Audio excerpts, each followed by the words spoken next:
I'm Lauren Kling, and this is 5 Things That Changed Your Life.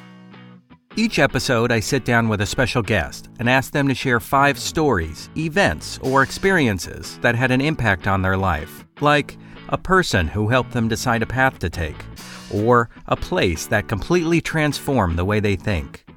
Perhaps it was inspiration from a family road trip or a childhood TV show that helped them to make the person they are today. This week's guest, Misty Lee. Misty is a magician, seance medium, professional voice actress, and writer, known for her saucy brand of sorcery and sophisticated stage illusion. Here's Misty talking about how a single well-meant comment completely destroyed a project that she had worked so hard for.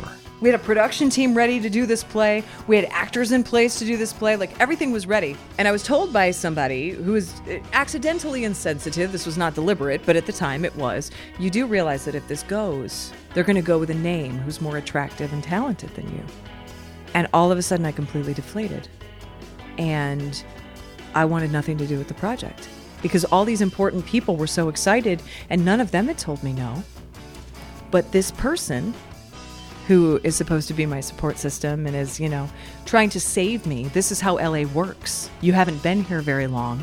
I don't want to see your dreams dashed. So I need you to understand that when this becomes a business thing, you may lose the opportunity. And I want you to know that it may be the thing between the project going forward or not when money starts coming into the picture.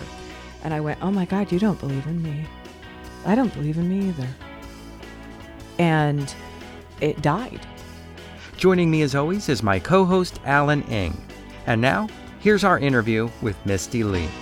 I would imagine being a magician and the world of magic is letting go of those same kind of thoughts. Zeros and ones, how does it work, as opposed to, I'm just seeing something magical. Yes and no. It depends on who's experiencing the magic and what the ultimate goal is. For me as the magician, I think that it's our job to take what appears supernatural and put it into zeros and ones and make sure that it's practically executable. Because if you think about what a magician actually does, there are 7 things that would be considered as superhuman power. We can't fly. We aren't usually able to exhibit psychic powers and divine things we shouldn't know. We can't make something dead animate. There are just certain things that human beings are known to not be able to do currently in our, realm of experience. Right. So those are the things that a magician does. My job as a magician is to accomplish the impossible in a practical way so those effects happen on time, every time. So it's, okay, I'm going to acknowledge that there are some supernatural things going on, and I'm actually going to try to help you experience that from a theatrical perspective. How do I do that so A, nobody gets hurt, B, it works every time, C, I can travel with it, D, it's going to go every single time, fire on time at this point in the music so that the theatrical experience is intact, and all of that stuff. So we take the impossible and make it practical. So it's like almost the exact opposite of what you said. It's, yes, acknowledging universal power is definitely part of it, and that's right. Universal magic. I would say it's like magic with a K. Magic with a C, however, is a very scientific, very practical art. And so what you're looking at is you're going, okay, all this universal stuff is the stuff that we're trying to do, or at least trying to pretend we can do. Right. So science, help me. Show me some new screen that nobody knows exists. Show me magnetic resonance, and show me how that if we cross 2 infrared rays, we can now carry sound through that and make sound appear over someone's shoulder. Show me something that looks impossible and terrifying and like there's really a ghost in the room, but that's going to work for me all the time. But at the same time, you mentioned theatrical, and it's also an art form as well. You're telling a story, so to speak. Of course. And if you're not an actor, you can't be a magician, in my opinion. I think that there are a lot of people out there, especially right now. There seems to be like an upsurge in card and coin magic. And I think part of that is because we are such a skeptical society that people really love to see what appears to be an impossible feat occur right in front of them with items that they know are not gimmicked, that they know are just, this is being accomplished through pure sleight of hand, through the skill of the magician, through time spent by mastery. And I think that that's a trend specifically here in Los Angeles that people really enjoy. Right. And I think that there is something that goes along with that. And the problem with focusing so much on technical mastery, and it's important, you have to be able to master your art to the point where you can execute those tasks. And I'm saying tasks. Let me call them effects instead. You can execute those effects or the sleight of hand or, sliding a secret wall in at just the right moment. So there is absolute technical mastery, whether it's illusion or card magic, that is imperative. You've got to have a level of technical skill that makes you competent. So I'm not in any way throwing that stuff off the table and saying, card magic and all that sleight of hand crap is not important. Of course it's important. But you also, for my tastes, and everyone has different tastes, have to be an actor. Because if I don't care about what you're doing, why am I sitting here? I'm sitting here watching you masturbate to yourself about how awesome a magician you've become and how you've honed this one muscle in your hand so that you can imperceptibly flick it and have a coin pop up. That's cool once. And then I've seen that.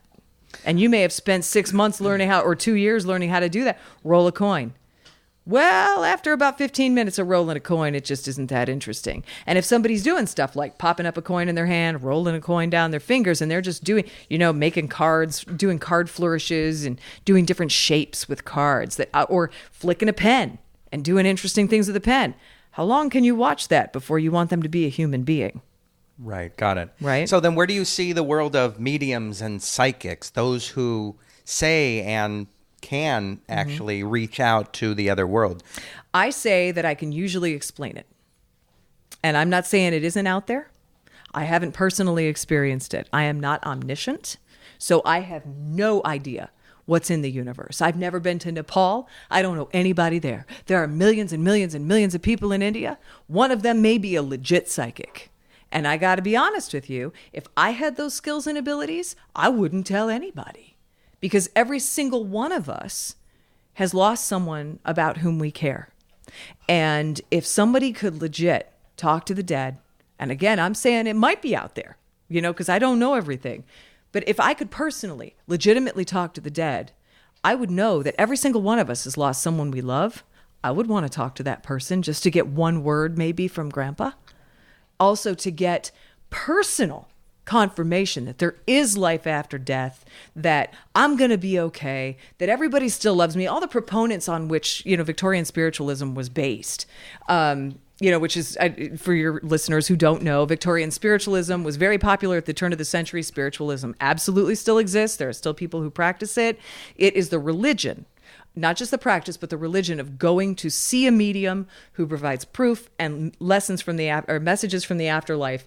The core tenet of which is not only can spirits talk to us from the beyond, but they are inclined to. They want to, and they can impart wisdom, and you can get advice, and you can speak to them. You can get confirmation, sometimes physical evidence of them being in the room. That's what spiritualism is. That's what I fake do all the time professionally. That's what I've used magic tricks to do. And what I always say is, like I said earlier, about regular stage magic tricks, my ghosts, in addition to my effects, show up on time, every time. Right. And if you've been to a reel, and I use reel in finger quotes only because I haven't personally experienced it, not because, again, I'm not discrediting anybody else's experiences. If you go there, they can't always communicate. They will tell you that conditions have to be perfect, and spirits have a mind of their own. I mean, if you think about people, can you guarantee that somebody's going to show up here by 7 o'clock? No, because they might get in traffic stuck on the west side. Right. Cough, cough. That's what happened to me today, guys. So there's shows on TV. There's always been shows on TV with mediums and psychics. And having been a part of them, I think what I've decided is that it's just one possible answer. Totally. For somebody who used to be trapped in perfectionism and I have to do all of this research until I get to the point where I can get somewhere, I have to do all this research. It's a way to let go and just say, there's one door. Totally. I'm going to go through it. I don't think that we have the right to slam shut any door without complete and total empirical evidence. One of the things you said was power, the Houdini seance room, and how we breathe life into opportunity we are uniquely qualified for when we say yes. Talk about that. I moved here from Detroit, and I had a couple years of being a magician under my belt. And someone took me to the Magic Castle. Being new to Los Angeles, of course, you need to go to the Magic Castle. You just happen to be a couple miles away from what is arguably the mecca of magic. So we're walking through the Magic Castle. I'm on a tour. Mark Evanier brought us to the castle. Very nice man. And another man named Mark Nelson, who was on the board of directors or trustees at the time, was taking us around and showing us. So I was certainly not getting a tour from many slouches, right? Right. So, which is very kind and nice of them. As we're walking up the stairs into the dining room area, I see a man who looks like James Lipton, dressed all in black, step out of a mysterious room. And I said, ooh, what's that guy doing? That's kind of cool. What's going on over there? Because the place is just interesting, right? Yeah. And this guy looks like he might be a bit of a creeper. And I'm like, but he's really dressed to the nines. And I'm like, oh, that's appealing. You know, he looks like a supervillain. What's happening? And Mark Nelson said, oh, he's doing a Houdini seance. And I said, I want to do a seance in a magic castle. And he said, they are not hiring. Leo's been doing that job for like 25 years. And he said, they're not looking for anybody. He's got it sewn up. I don't even know how he got the job to begin with. And did you have any background in he's our guy. Doing seances at that time? I'll get to that in a minute. So I was like, that's rad. But once he said that, I went, oh, okay. Because I didn't know the building. I didn't know anything about it. I had no idea. So flash forward about 2 years later. I am sitting with Paul. He's getting ready to do some interview footage for a DVD commentary, kind of a post-interview. You know how they put the extra bonus features on DVDs? I'm sitting there talking, and the producer says to me, hey, you're a magician, yeah? And I said, yeah. And he said, can you do like a fake ghost show, like a seance-y thing for us? And I have what I call the Ghostbusters rule of magic. And I will get to what it is in just a second. But the reason I have this is because as a magician, you're frequently asked to do the impossible. Who's an expert in the impossible but you? Right? And who's an expert in doing a ghost show for bonus features? Like, I don't know. So my rule of magic is you say yes first. And here's how it goes. Ray, when someone asks if you're a god, you say yes. Because like I said, can you do this? Nobody knows if you can do it till you try. So the Ghostbusters rule has given me many opportunities. Now, that being said, if I know for a fact that someone's way better for that job than me, I'm not going to make myself look like a dork and take a job that I know I'm not qualified for. I would much rather refer a proper expert. You want to talk about the history of magic? You want to talk to an author who wrote the book on it? Would you like to talk to someone like Max Maven, the most published author in quite arguably the history of magic? Because I know Max, and probably you should call him instead. You want cards and coin specialty? Talk to Mike Bashada, John Armstrong, Simon Cornell, one of the guys that specializes in that. You want to talk ghosts? Let's have a chat, right? But I didn't have that expertise then. I just said yes. And I thought, oh, that sounds like fun. And I told the guy, we'll figure it out as we go. But I certainly know enough about magic and illusion to fake a ghost, and he said, great, you're hired. And it was like, we negotiated a rate and it was fine. So I instantly started buying magic books that were seance related. And it turned out that most of them were like regular cheesy magic with a story. And I thought, I think we could do better. So I started, developing my own stuff.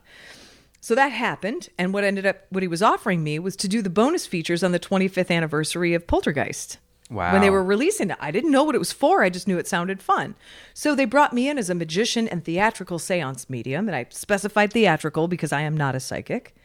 And it was fun. And mostly what they used was just talking head stuff. They just wanted some B-roll to cut to in case the talking heads got a little tedious. That's it. I was perfectly qualified to do that job. It was fine. And then they brought in a lady to do a real seance after. Mine had more activity because I could control it and we orchestrated it. Flash forward again a couple years later. Little girl's trick-or-treating, comes to the door. No, we're walking our dog. A little girl comes up to me, and she's petting the dog.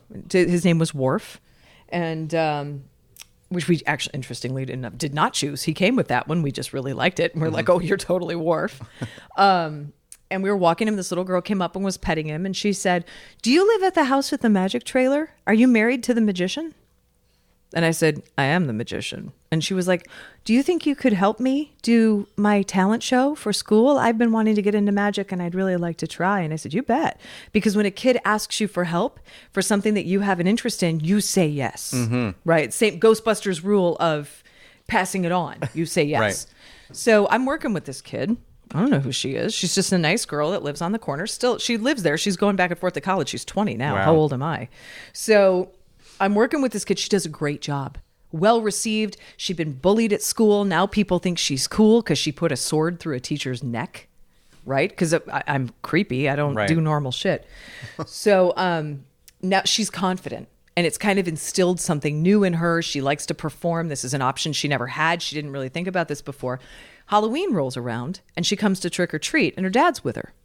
And he says, first of all, thank you so much for what you've done for my child. And she was just kind of going through a period where she was sort of coming into her own. And this was one step out of many that she was personally taking. I'm not taking full credit for this child's self-development. That development was her choice. But this was one step that encouraged her in a positive way. Thanked me very much and said, and I know you like creepy stuff because she's told me some of the stuff that you're working on for yourself. I actually have a project at the Magic Castle in a room called the Seance Room, and I'd love for you to come in and consult because I'm trying to update some of the stuff that's going on, like some of the things that we offer to people. There's a man named Leo. He's been doing seances. I'd just like you to come and watch him and kind of put your 2 cents in, see if there's anything that we can do to kind of make it a little more fun and contemporary. And I'm like, wow, that's interesting. What an interesting, weird thing. He just turns out to be the right-hand man of the guy who co-created the Magic Castle. And I've been teaching his kid magic. I had no idea who she was. I had no idea he lived 4 doors down. That's really weird and serendipitous, but I'll take it. Now I'm being offered to come in and consult on a job that was closed. So I'm not showing up to take the job. I'm showing up to do my job, which is watch this show and see if I have some fun ideas.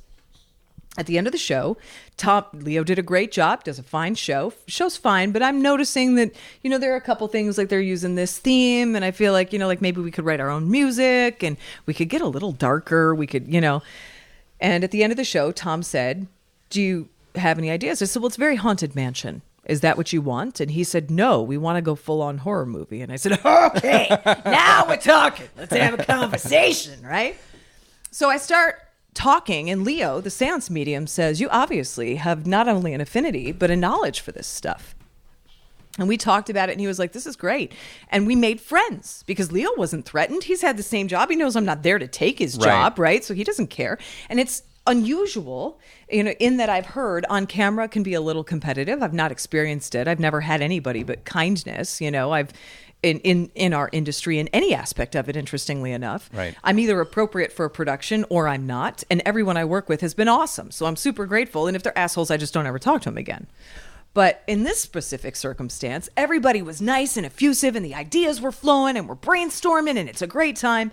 And I said, and I have a question for you, Leo. I said, why is this whole seance based on Houdini? Do you guys have a deal with his estate? I mean, I understand his stuff is all in the room, but why are you talking so much about Houdini and why is it Houdini, Houdini, Houdini? And he goes, well, it's just always been that way. That's the way that I was told to do it. And Tom said, what an interesting question. And I said, because I feel like the Magic Castle has had a lot of ghosts and people that were prominent and known to the club that could be used as ghosts in here instead of just Harry. And Tom said, why don't you come downstairs? I want you to talk to somebody. I want you to say exactly what you just said. And I said, oh, okay. So there's a man sitting at the bar and Tom says, Milt. He says, I had never met this guy. I know who he is. Milt Larson is the co-creator of the Magic Castle. Right.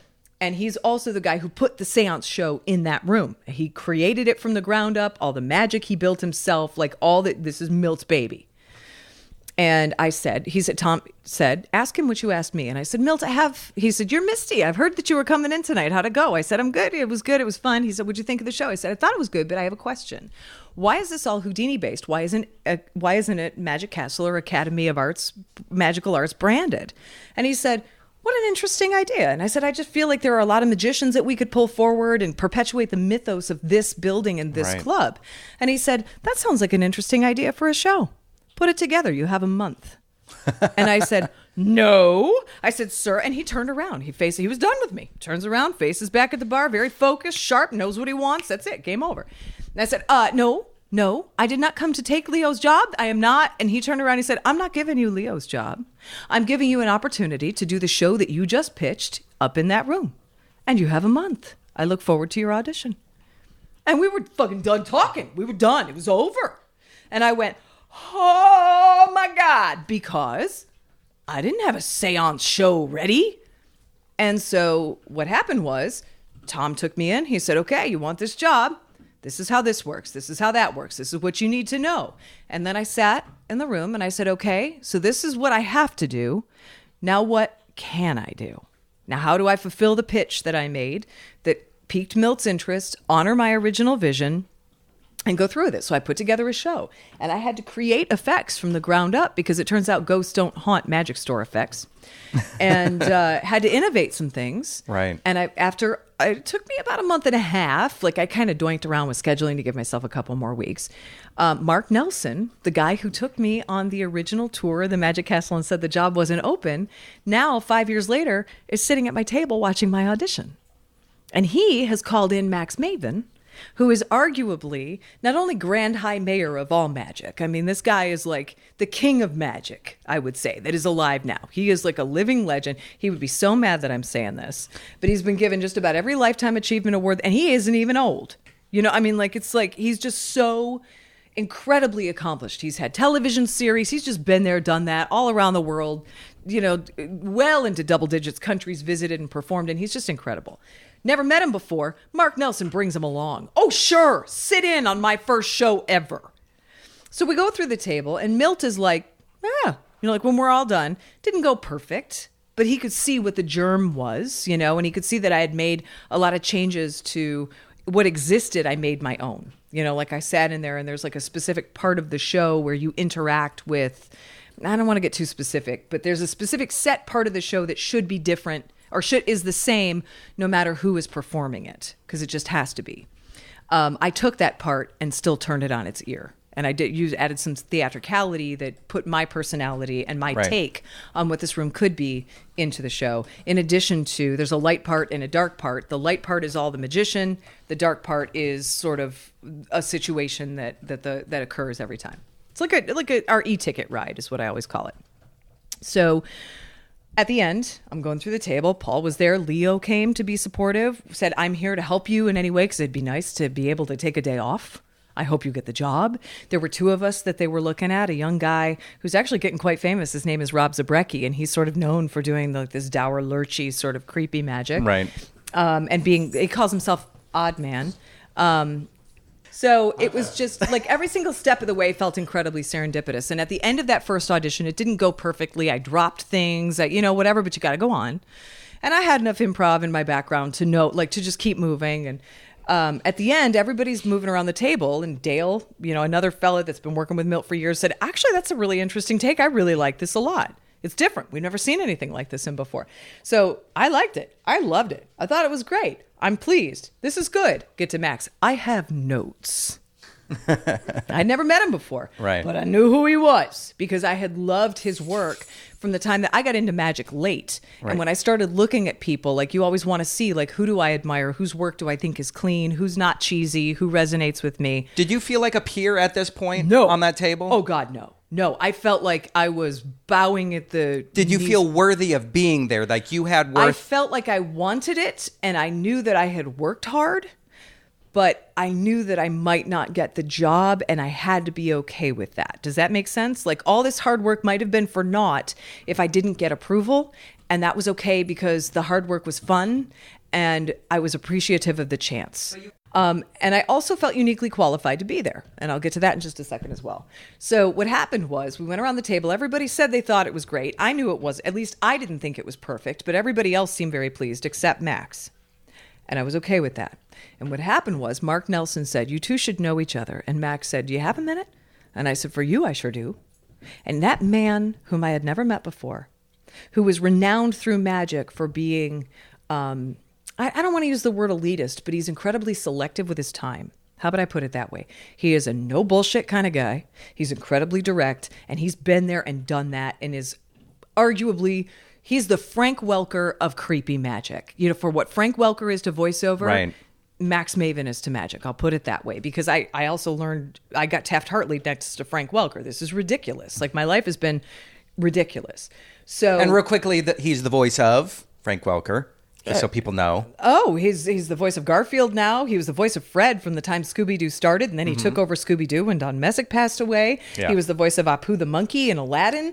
He does Foley with his mouth I mean, he's ridiculous. He's incredible. And if you look him up, I think the man actually, I read somewhere, according to what his box office takes are, not his personal income, but in all the projects, because he's been in so many projects over the years, is the top earner maybe ever in SAG. Yeah. For his gross, his box office gross. Right, not his personal gross, but yeah. I mean, who knows, but I mean, dude can do Foley with his mouth. I can't, I would pay him anything. So you don't need. So you're among these luminaries, and totally. inside and you're I'm probably sitting, freaking out. But on the outside, you're but like. I sit. Well, I'm trying to be cool, but my hands are shaking. I mean, all the things that you would expect. Right. And Max sat with me for 2.5 hours, and he's got an eidetic memory, so he remembers every single beat. When you looked to the left and you dropped that thing, when you set this down, when you tore that paper, when you told this story and you said that line, he went through my entire 45-minute show beat by beat and said, here's where I see a problem. Here are 3 ways to fix it, or choose your own. Here's the thing that could be better. Here are 3 suggestions, or choose your own. Sat with me for free for 2.5 hours and said, you're pretty good, kid. Get better. And here's how I suggest you do that. Take my advice or don't, but it was incredible. I mean, I really felt like the gauntlet had been thrown. And I felt not dismayed. I knew the show needed work. I'm not delusional. Like when I'm working on a project and I know that it's a first draft, basically is what that was, as any writer will tell you. I mean, I'm married to a writer. First draft isn't perfect. I mean, usually his are, but, he's been doing this for a long time. It's usually the 5th, 6th, like when you're in, and even to the point where you're getting ready to shoot. Yes, sometimes they're settling for a line and it's not exactly what the writer wants. So I knew there's always room for improvement, and I hope that there always is, or else you're stagnated as an artist. And I think for a lot of people in the entertainment business, and because a lot of people I know are in the entertainment business, I often touch on what actors go through. But we're human beings who are scared on the inside and strong on the outside, or we're scared on the outside, or we try to be. But that doesn't have to be perfect the first time. Right. And if you're going to fail, one of the best things I've learned from improv is if you're going to fail, fail big. Totally. Fail big and have the confidence to say, this is shit. And I fucked up. Whoops. But bow and say thank you very much. Yeah. And I don't know if I've ever shared the story on this podcast. Alan, were you there the night that I did my most spectacular thing in improv history? Did you do a swan dive into the trash can? I want to hear all about this. It wasn't that bad. It was the 185. No, it was the 185. So there's this we did short form improv.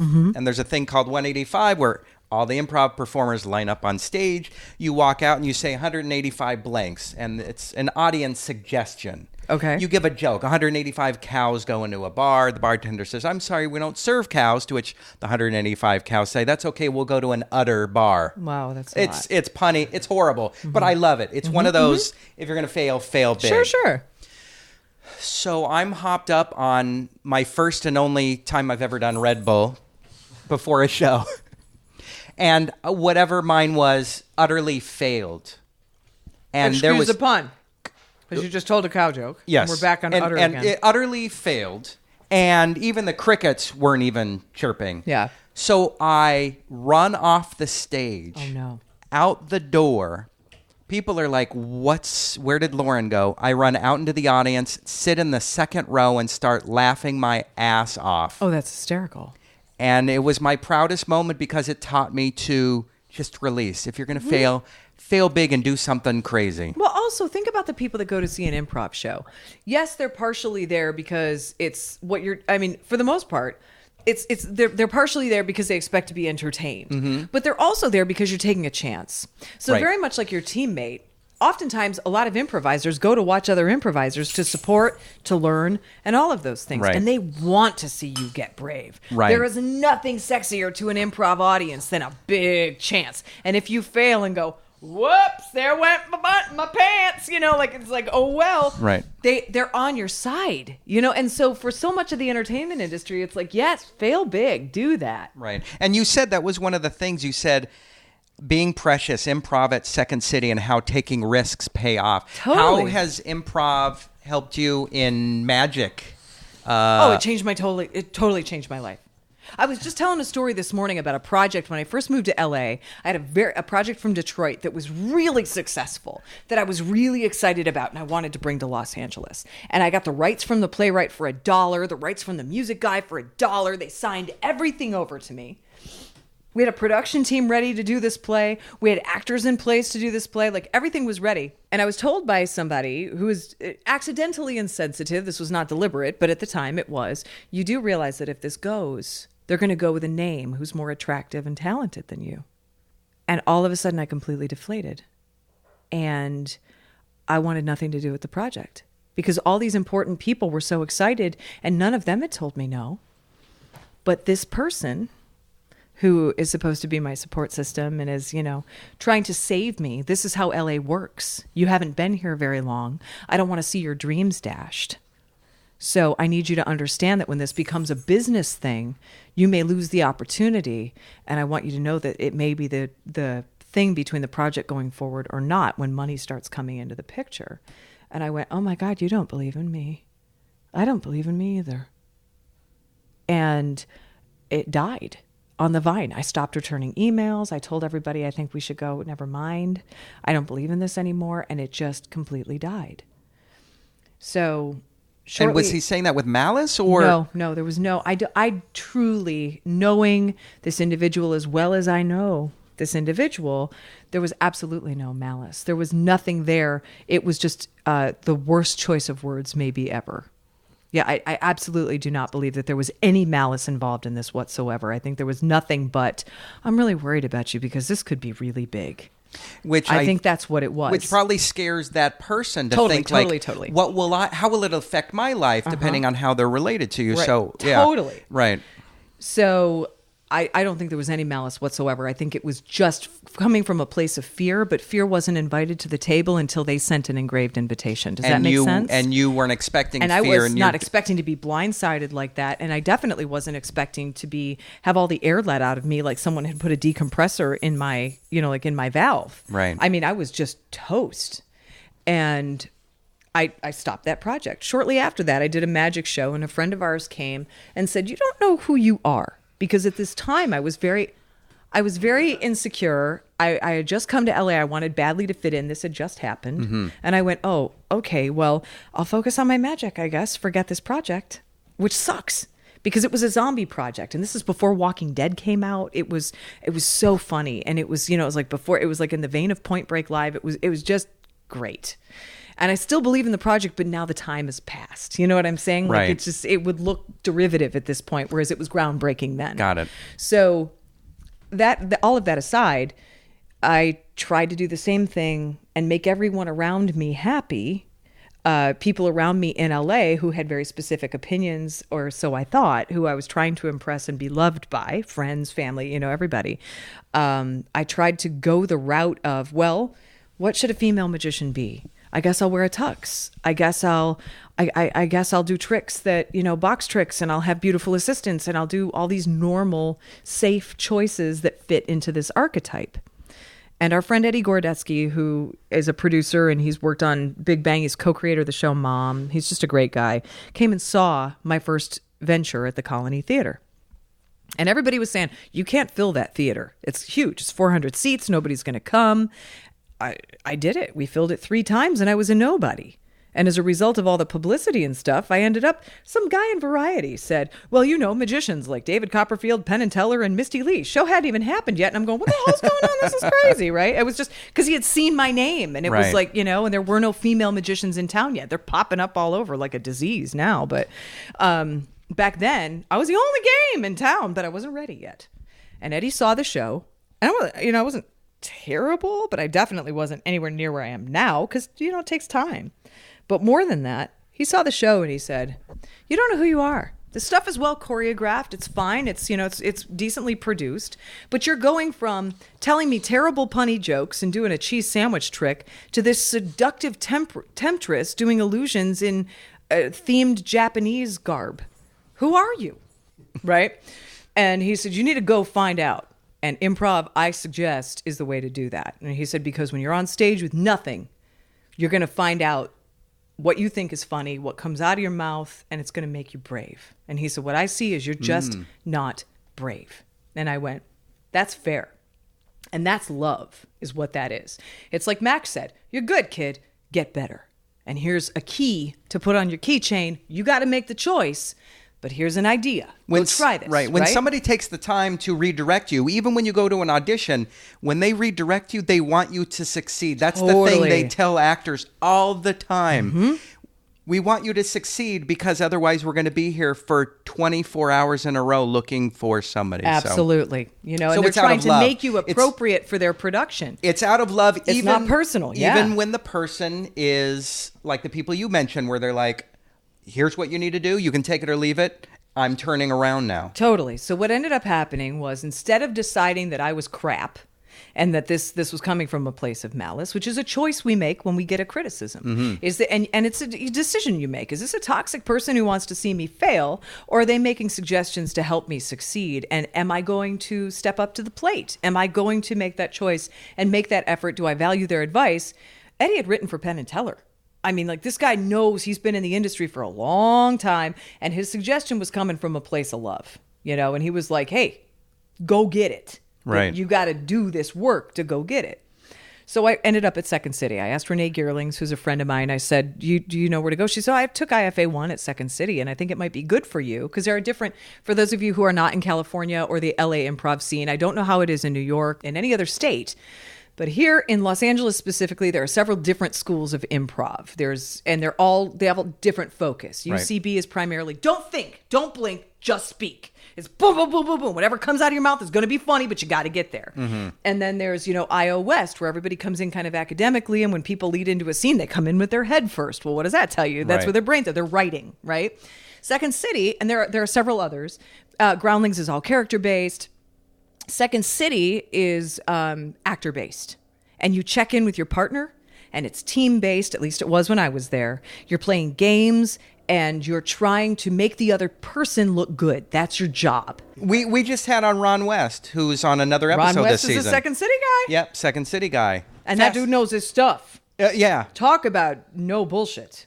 That one. He's great. Well, yeah, he was recommended guest by another guest we had the first season who's like, I don't know what he's like when he's not teaching. I don't know what he's like just as a human being, how he operates.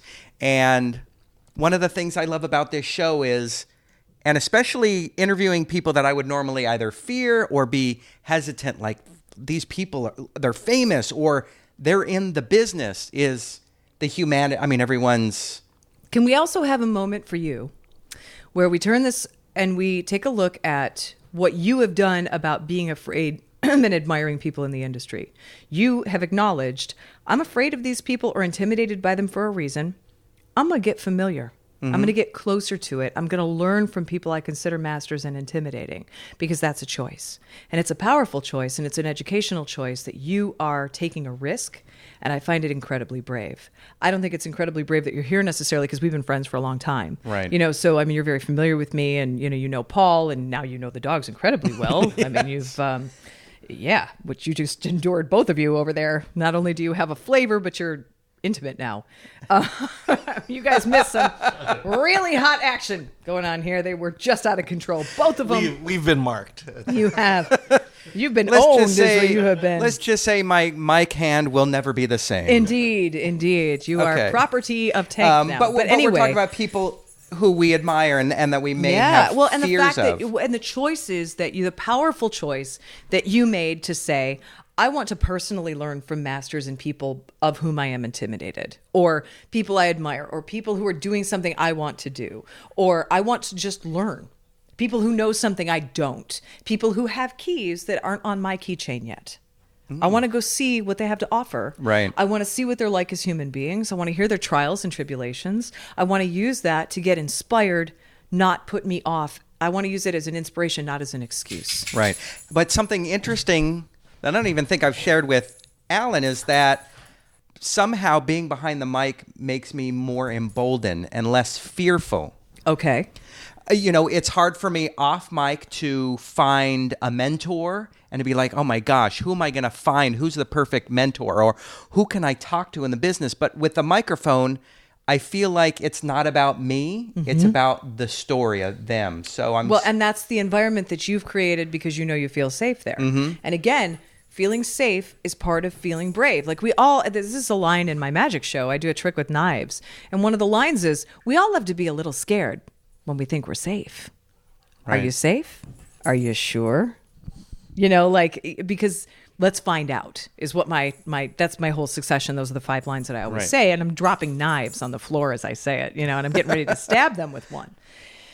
And it's the whole routine is about being brave. And I think that the fact that you said, I'm scared, I'm going to choose a platform that feels like a security blanket. I'm going to shift the focus because my fear stems from I'm not enough. I'm going to shift it to you're so enough. Right. And I'm going to use this platform instead to bolster someone else, to give them a chance to tell their story, to help them feel brave. Now it's not about me anymore. I'm here to facilitate your advice, to get this from you. And as a bonus, in addition to you doing this job, as a bonus, you get to talk to all of these people and talk to people that and hear their stories and their failures and their frustrations and their inspirations and get this feedback from places that are typically inaccessible because a lot of people don't talk about that stuff. They don't put, oh my God, I'm so devastated by this disappointment that happened. I was just telling you when I walked in, I was up for a job I really wanted and felt uniquely qualified for and didn't get. Am I fine? Yeah. Yeah. Why am I fine? That could be terribly disappointing. I was one of 7 up for this kind of a big deal job, magic consulting, which is something that I love doing and want to do and I have been doing. But a couple things happened.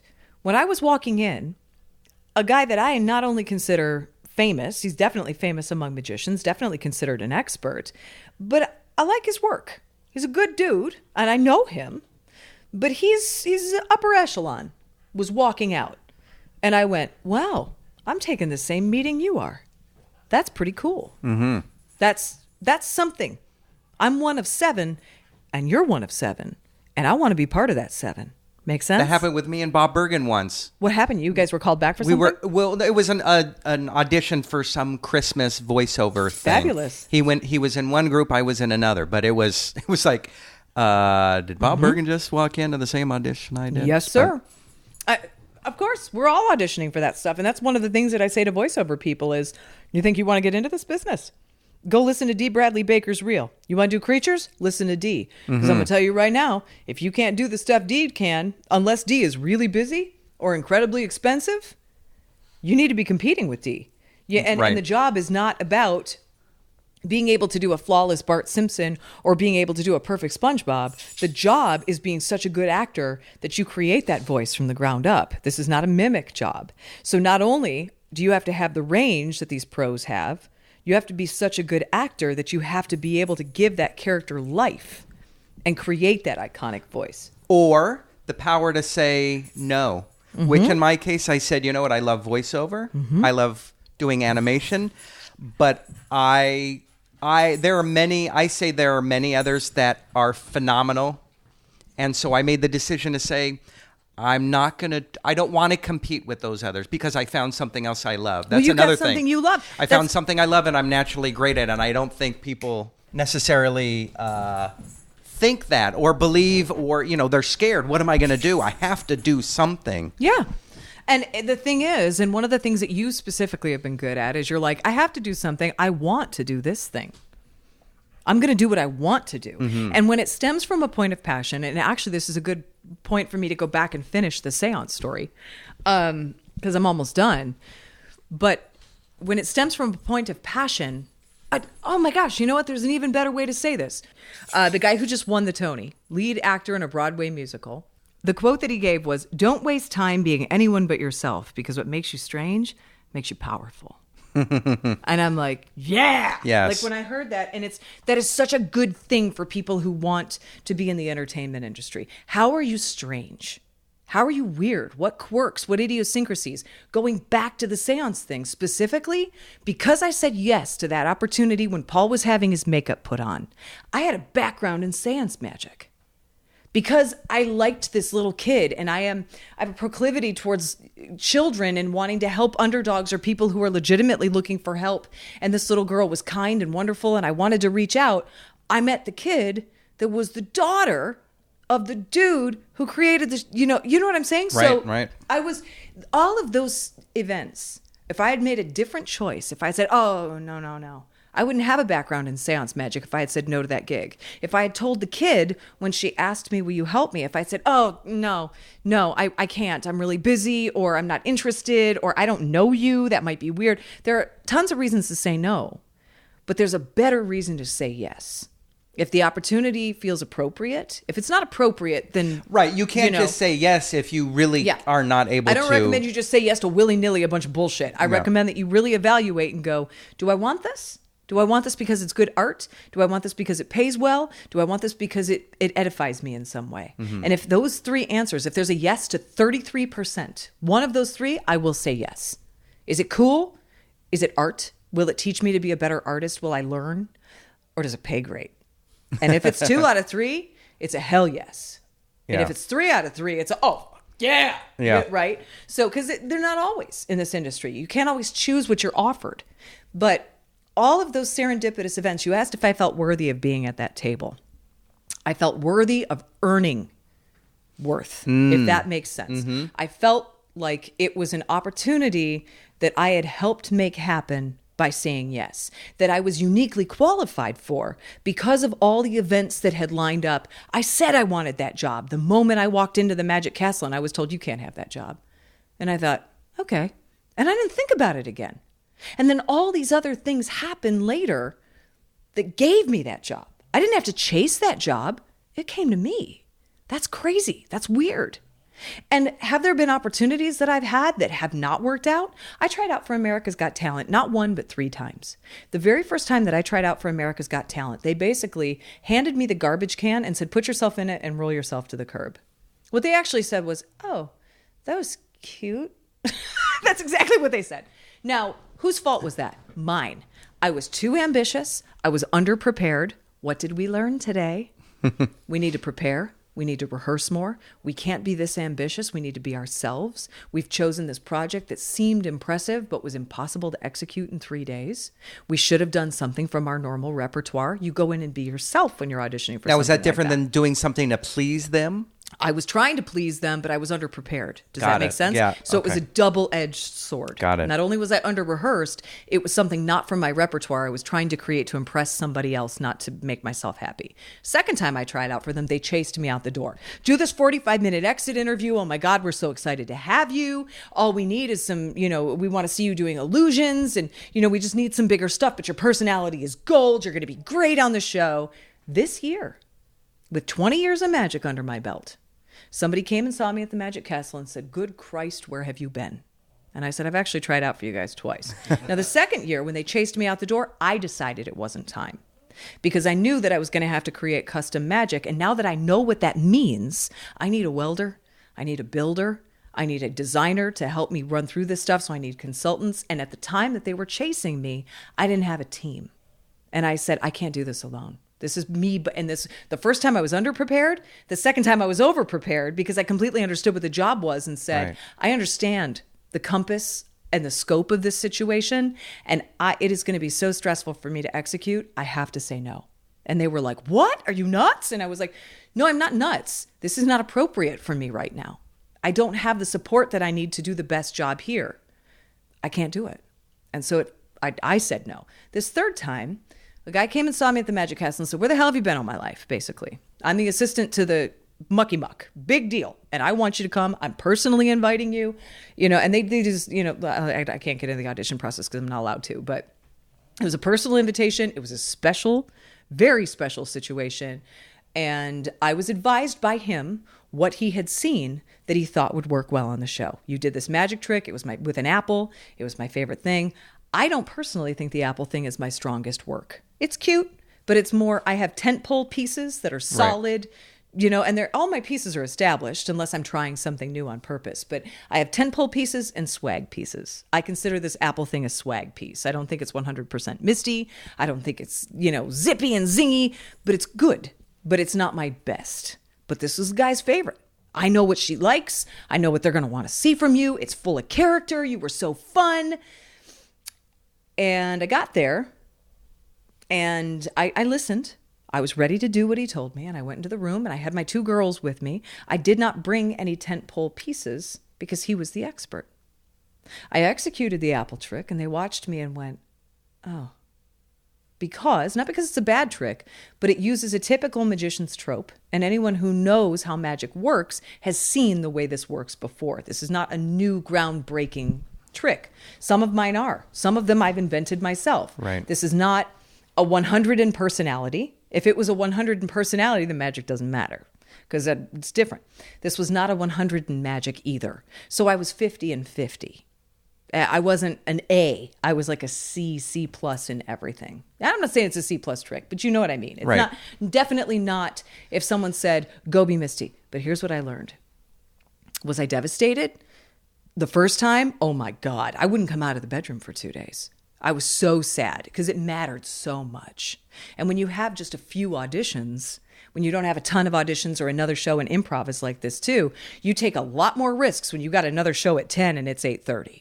You don't care. Right. And if you fall flat on your face or you say something stupid and the whole place goes dead, you look at him and go, wow. And afterward, you either forget that it happened because you're on to the next show and you're so in the moment, or you go, remember that time that I cleared the room out and everybody looked at me like I farted? That was something, wasn't it? And you forgive yourself a lot better and a lot faster because you have another show in a minute. But the difference is when you only have one show every 6 months, all of a sudden, the onus you put on that show, it becomes this thing on a pedestal. It's not just something you're doing right now. It's something you're doing. And it's got to be great. And it's got to be perfect because you don't have many other opportunities. So the first time I auditioned for America's Got Talent, it was season 1. America's Got Talent wasn't even a thing yet. And I really wanted to nail it. This was my chance to be a star. And the guy that won season 1, do you know? The guy that won season 1 of America's Got Talent was a magician. His name is Nathan Burton. Have you heard of him? Oh, yeah. I've heard of him, yeah. Oh, you have? I was expecting you both to go, no. Because and Nathan's had a fine career and he's done a great job. He did a great job on the show. They put him in the V Theater in Vegas and he's been there for 10 years. He hasn't been able to go anywhere else. And I'm not saying it's not a great opportunity for some people or that he's being held captive there. It's not like he's chained to the stage. But he hasn't been doing TV. They didn't really, I would definitely consider him well known. I would not consider him a star. You know what I'm saying? So I had put a lot of stock in what this opportunity could be. Whereas what the opportunity really was a nice opportunity for Nathan to parlay into other things. Jonathan Pendragon, who's one of my magic mentors, he's a stage illusionist, has a 2-word mantra for failure. Shit. Next. That's it. And I didn't know that. And that's what he told me when I failed so hard the first time. He grabbed my shoulders and he said, what you're doing is clever. It's incredibly ambitious. And I'm afraid you're going to drown. Don't drown. Take something that works on its own or it's something that you've done so many times and go be Misty. Because that's what you can do that nobody else can do. Go be Misty. And I didn't. I tried to be what everybody else would think was impressive, not what I thought was fun. And that's why I failed the first time. The second time I walked in and I was like, I don't know. I brought some envelopes. Let's do a trick with this. And they were like, you're great. The third time I walked in with material I knew was established, but I don't personally think is my best. I did a fine job performing. I did it consistent. I think a professional's job is to be consistent, whether you're having a good day or a bad day. I did fine. They thought I was fine. They did not make any offers. They didn't chase me out of the room that time. And I know they do that because they did that to me the time before. And I was just like, I said to my girls who were just there to be supportive and carry stuff. And, I said, first of all, we should have brought these 2 pieces. And they both said, yeah, we don't know why you chose the apple. And I said, I chose the apple because I was told. And what I learned that day, I learned something from each one of those scenarios. The first time I learned don't drown. And I learned shit next. The second time, I do not regret saying no to them. I wasn't ready because I didn't have the team. Don't drown. And I knew what the job was, and I don't regret not taking the job then because chances are I would have failed. So that gave me the confidence to say no when it is not appropriate. And then what about the third time? The third time, I learned sometimes opportunities are just not a good fit. It wasn't a good fit for me. because I was being told to do something that wasn't strong, and I was at the mercy of people. And I said, oh, this is what this project is. I don't get to pick my content. They do. Right? Right. And this is what this is going to be. For everyone who's on that show, the producers tell you what to do. You maybe come in for your first appearance and you maybe give them an arc and you say, if I go on, I'd like to do this and this and this, but the first time out, I'm going to impress them with boom. And it's, and then they decide, yes, that's what we want. And I went, I'm going to be at the mercy of other people who are going to tell me what to do and then what not to do. And I don't want to function with those parameters knowing what the prize is at the end of the tunnel. Whether or not I even end up that far, because there are so many factors that go into how far you go on AGT, votes and your spot in the show. The thing with so many reality shows is it's so written. It's out of your hands. You're an actor. Mm-hmm. Well, if it's rigged, yeah. And if it isn't, and I can't say whether it is or not because I'm not on the show. But what I can say is that my finger wouldn't be on the editing button. And so what I learned from time 3 was, this is not the right project for me. What is? What do I really want to do? Because when I came home, he and I talked about it. And he said, because I was like, damn it. I feel like I could have killed that. And I feel like owing to factors that kind of felt out of my control, saying, yes, sir, to people who didn't make the right decision for Misty. Misty needs to make that choice. Misty needs to decide what content she's putting forward. Misty needs to go in and be Misty Lee to the best of Misty's ability whenever I'm at an audition. Nobody's going to tell me what to do first impression at an audition ever again unless I wouldn't be honoring the breakdown, right? Never again will I walk into a situation where I have any modicum of control because that guy wasn't even there. I could have said, he told me to do this Apple thing. But hold on, I got something more fun, and started with something strong, right? I didn't do that. And I made that decision to obey when I walked in the room.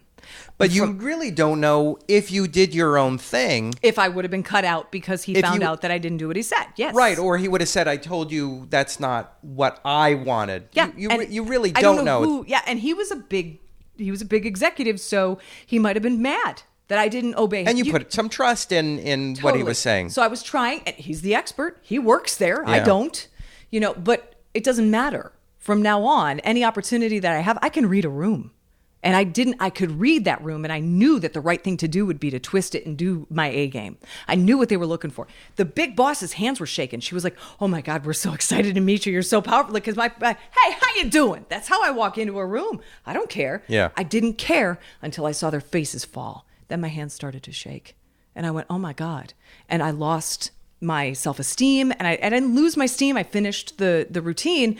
But I just knew as soon as I started that I had made the wrong decision. Instead of stopping and going, actually, let me stab somebody, which is way more what I do. Right. So anyway, when I came home, Paul looked at me and we talked about it. And he goes, I get that you're disappointed, and I get why. You kind of feel robbed. And he said, and you know now that you're never not going to be Misty. For better or for worse, this is what you freaking get. Period. And that's what we call branding. Yeah. But I can't help it. I'm this asshole all the time. And when you tell me not to be this asshole, probably that's not the job for me. Right. Right? Because there are a lot of people who are not this asshole, and you can hire one of them instead. Look who's back. Buddy's back. All of these things that you've been talking about so equate back to improv. I'm telling you, it changed my life. Yeah. You're making decisions at the moment. Now, you can decide, I fucked up that decision. I'm going to now end my career on stage or in this scene. Or you can say, I'm not worthy. It's a choice that you can make. Right. Or you can say, shit, next, what do I want? What's the next thing? Right. What's fun for me? And you can chase that fun and say, yeah, I fell down that one time. Remember that time I tried out for America's Got Talent? They handed me the trash can? Right. But sucked. What's fun is taking that mistake or that decision and enveloping and saying, because to the end user, oh my God, that seemed like it was the part of the show. Mm-hmm. So it's taking risks and saying yes. But more than anything else, it's being brave enough to be you. That's what improv taught me is, here's the deal. I'm not a tux wearing, perfectly primped, woman who's on stage doing very polite sleight of hand. I'm stabbing people every day, and people pay me to stab them. That is a stupid thing to do for money. I do a fake ghost show in a magic castle. What? I am a grown-ass woman. That is a stupid thing to do for money. And I love it, and I wouldn't have it any other way. And the reason that those things came to pass is because that's what I like. And those opportunities came to me because I started saying no to shit that was inappropriate. I didn't try to please anybody else anymore because I figured out after having my heart broken that don't work. Because I'm not a Calvin Klein underwear model. I'm not going to try out and be disappointed when I don't book a lead on a CW show where everybody looks like an underpants model and everybody has a very specific looking face. I'm not that person. But you know who I could be is a Disney villainess. Bring it on. You know what I'm saying? Mm-hmm. Like, give me roles that I find fun. Give me some crazy Carol Ann Susie crass asshole. Give me that stuff. Right. Because there are people in town who can't do that. And then there are people in town who only do that. And those people, when they're in the audition room with me, we're going to have some fun. Whereas you get the princesses all in one room, and they're going to have a lovely time. You know, I don't have a lovely time. This is what you get. You know what I'm saying? So improv changed my entire life. You asked me things that change your life. Out of anything else in the world that I've ever experienced, improv changed my life more than anything. And if we only covered one story, the ability to say yes and I am out here with nothing else except my mind and I am enough changed my life. Because you are enough when you're on stage. And not only are you enough, every other person on that stage's job is to make you look good. That's your job. If you're in a scene with somebody and you're not doing your job if they look like an idiot. If they take a choice, if they make a strong choice and they start with a Windex bottle and they're doing mime, you know, or if they're opening action at Second City, you usually open with an action and then you start with a relationship and names and you start building your inventory for the scene. If, for example, they squirt Windex on a window and they start wiping their window and you make them a mime, they got somewhere to go. They can't talk, but they can sure have fun. Now they're in the wind and the rope shit to do.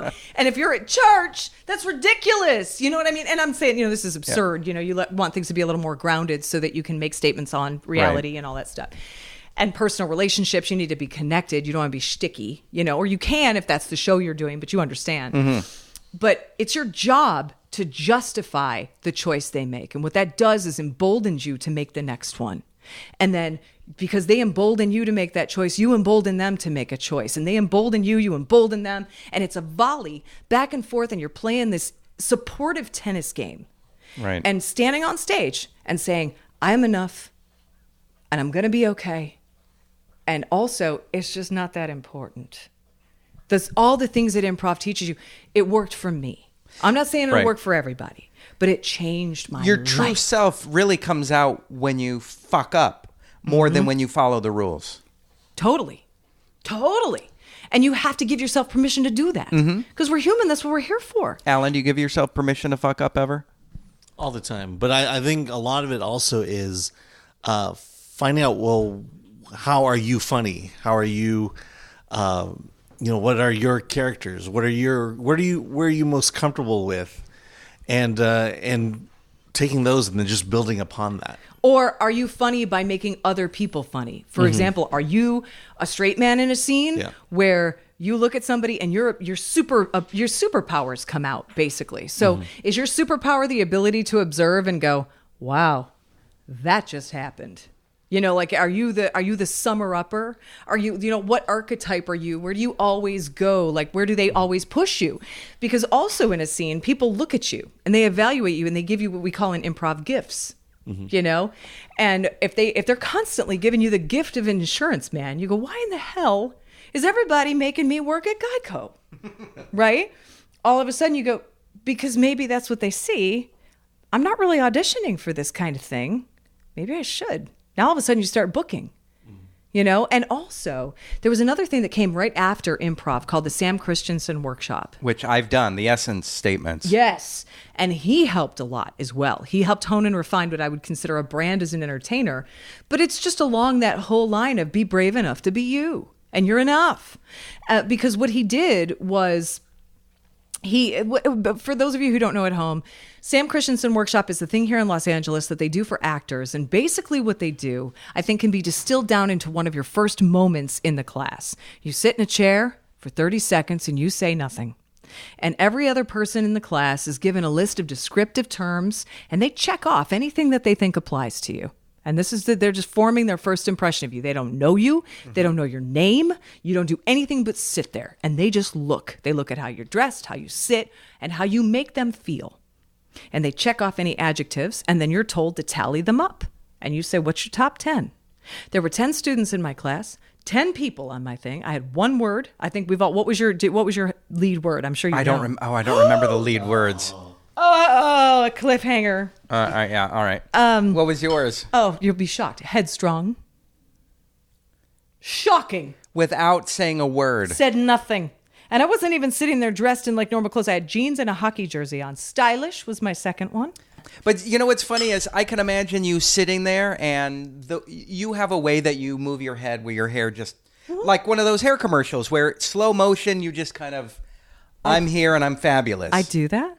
That's rad. Well, I see that in you, like you've talking, but I can imagine you sitting there. That's where the word would come from just sitting there and somehow flicking your hair in half speed. Well, flicking hair, maybe. I may have adjusted the chair and made myself comfortable. It may have just been, like when I'm in a meeting, I typically sit like this because I'm engaged, right. Like I'm sitting forward, and I may have sat comfortably because my back was hurting or because my feet, or maybe the chair was hurting my butt, like whatever it was that I was doing. And it's the same for everybody, but everybody got a different word. Do you have a favorite essence statement? I do. I had a couple of them. Wicked with a capital grin was one of them. I like that one a lot. A slap in the face with a kiss on the cheek. And one of the ones that helped me as an actor was the pediatric oncologist who at the end of the day closes her door, pours 3 fingers full of whiskey and just wants a moment alone. Which means that you've been at the service of and kindness of others. It's a lot for you to deal with. You're not sick, you're healing, except you need healing yourself, and you're not necessarily making the right choice. You're choosing a vice, right? You know what I mean? Like there's a lot in that. Oh, yeah. I also got Oprah Winfrey as white for a day. Got that one. It's an amazing class. It's not cheap. It wasn't cheap when I took it years ago. No, it's still not cheap. But it's amazing that you get these phrases. So when somebody says, tell me about yourself, you're not just saying, my name's Lauren, I was born in the Valley, and I wear red sneakers. It's like, my name is Lauren, and I'm an onion ring and a bag of fries. Mic drop. Exactly. Or I'm a twinkling lantern at a backyard party. And what's great about some of these, you don't know what they mean. And you might spend your whole life going, what the fuck does that mean? And yet, when you say it to someone else, they go, oh, yeah, I get that. I can see it. They can see it immediately. Like you being an onion ring and a bag of fries. Was that one of yours? Yeah. I get that. Yeah. Because it's, I don't want to be twee and be like, it's the parrot, why be normal that's hanging upside down on the wire.